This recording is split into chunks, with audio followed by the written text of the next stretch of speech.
One of the most important skills that you need to learn in organizing your mind, in organizing your time, is learning how to get your priorities in the right order. And I'm going to talk about that in this video. Now, there's a great tendency when you're an entrepreneur to give equal weight to everything, equal weight to every task that you have to fulfill.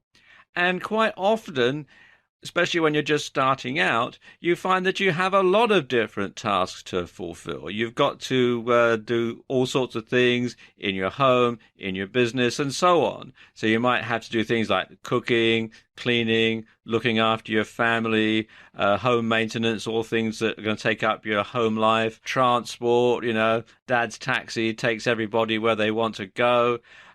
In your work life, you may have to look after your websites. You're going to need to find new clients.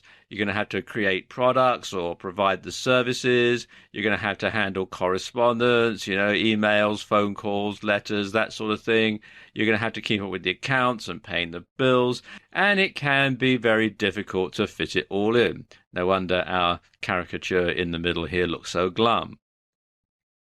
So you have to accept when you're an entrepreneur, when you run your business, and even in your life as a whole, that you can't do everything. There's just 24 hours in a day, and you can't do everything that needs to be done. It's just simply not physically possible because, of course, the more things you do, the more things that you find to do. And if you give each of them equal weight, then you soon find yourself in a bit of a problem. So you have to learn to set your priorities. You can't give everything equal weight. And you have to accept that some tasks are more important than others. So what you have to do is you need to learn how to rank tasks in order of importance.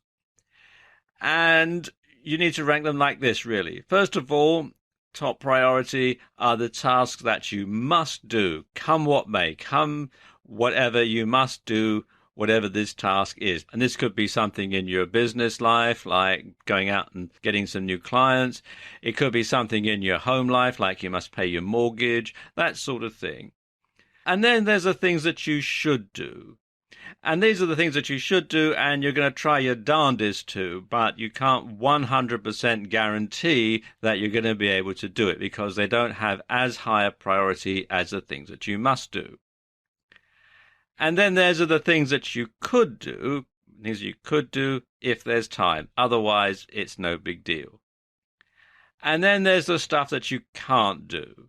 And I suppose this, along with what you must do, is one of the most important categories because you can't do everything.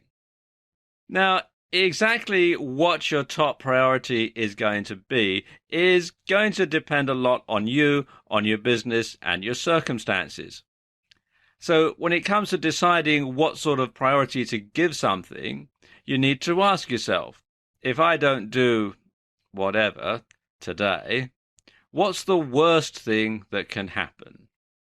Now, if the consequences are dire, then this task is going to fall into the must-do category. So, for example, if you're not going to pay the mortgage, then you're going to get kicked out of your house, then obviously that comes into the must-do category. If the consequences are inconvenient, then this task will fall into the should-do category. You should do it, you should try and do it, but if you don't, well, there'll be problems, but it won't be a really serious problem.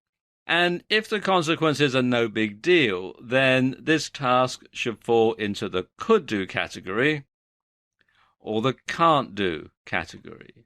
And when you're deciding what's going to fall into the can't-do category, you need to learn how to say no without feeling guilty. Now, lots of people have a big hang-up about this, and I suppose it goes back to childhood where you're brought up to please people, so you say yes. And of course, it is easier to say yes to something than it is to say no to something because you don't want to hurt people's feelings and that sort of thing. But when you say yes to everything, you are really not doing yourself any favors because, as I said, you can't do everything. So you need to learn to say no without feeling guilty.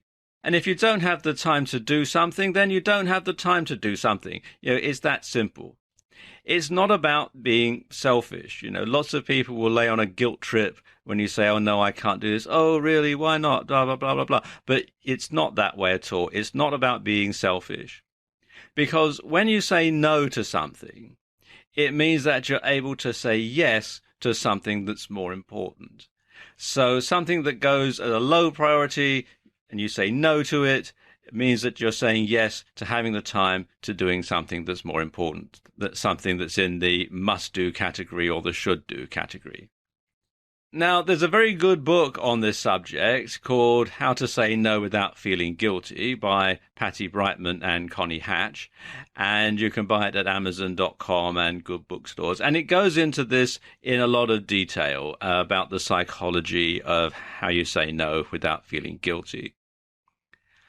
But once you can do that, once you've got that skill, you should be able to get your priorities in order very easily.